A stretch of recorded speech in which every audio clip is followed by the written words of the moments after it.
Bonjour, nous sommes dans cette octave de Noël et c'est pour ça que je continue à vous souhaiter bonne Noël.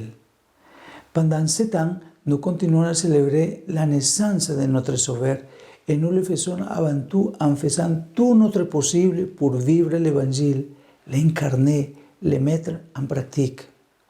Comme pilule, soyons heureux des dons que Dieu fait à l'humanité. Les anges ont choisi les derniers de la société du temps de Jésus pour annoncer la naissance du Sauveur.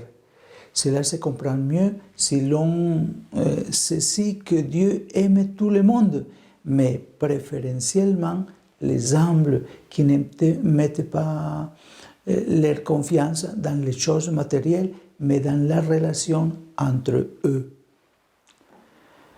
Les bergers ne possédaient pas grand-chose et c'est pourquoi ils sont ouverts aux dons. Dieu vient à eux pour se donner et les remplir de joie. L'une des caractéristiques des Focolari qui ont fêté leurs 80 ans ce mois-ci est la joie. C'est très caractéristique des personnes qui vivent l'Évangile. En fait, le pape François a consacré l'une de ses dernières catéchèses à la joie comme signe de bonne évangélisation. Quand le Christ est au milieu des gens, il y a de la joie.